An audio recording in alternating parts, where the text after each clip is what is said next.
शीर्षक गायब हुआ कमरा भाग 2। कमरा 213 की कहानी स्कूल में हर कोई जानता था। किसी को उसमें रहने नहीं दिया जाता था। दरवाजा हमेशा बंद रहता था। फिर भी रात को अक्सर उसकी बत्तियां जलती दिखती। कुछ लोग कहते थे अंदर से फुसफुसाहटें आती हैं। कुछ ने पर्दे के पीछे परछाइयां हिलती देखी थीं, जबकि कमरा बंद था।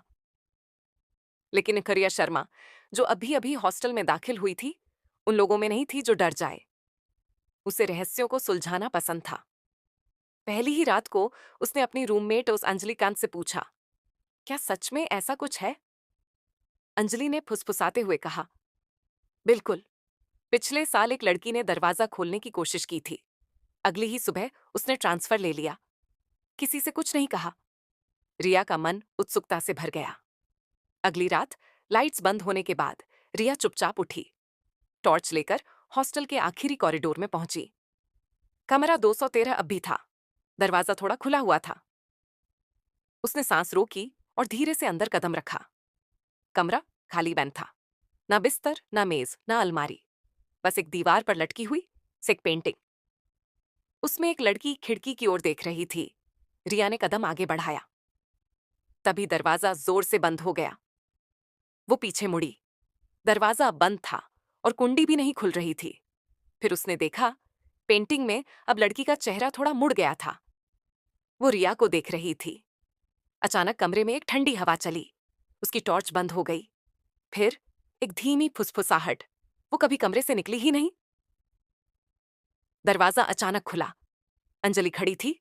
रिया बाहर भागी। जब दोनों ने पीछे देखा, कमरा गायब था। दीवार एकदम सपाट। ना कोई दरवाजा, ना नंबर। अगली सुबह उन्होंने हेडमिस्ट्रेस से बात की। हेडमिस्ट्रेस ने एक पुरानी फाइल निकाली। एक तस्वीर दिखाई, पेंटिंग वाली लड़की की। इसका नाम रिया बनर्जी था, हेडमिस्ट्रेस बोली। 1983 में गायब हो गई। तभी से कमरा 213 बंद है।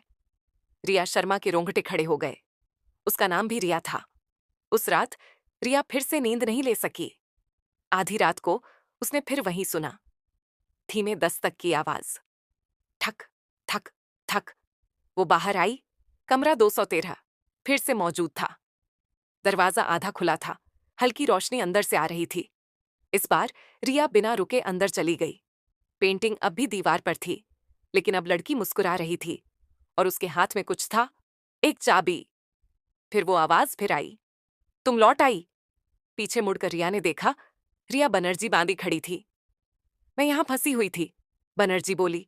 स्कूल भूल गया मुझे, दुनिया भी भूल गई, लेकिन तुमने याद रखा। क्यों मैं? रिया ने पूछा।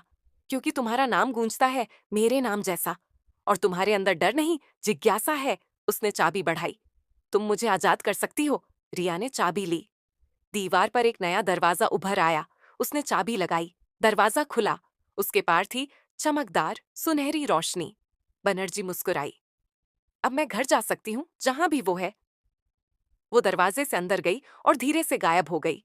पेंटिंग धुंधली हो गई और दीवार फिर से वैसी ही हो गई, खाली। अगले दिन कमरा 213 हमेशा के लिए गायब हो गया।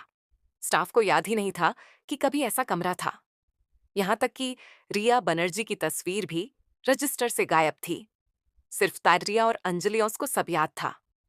कुछ दिन बाद रिया को अपनी मेज पर एक पुराना कागज मिला।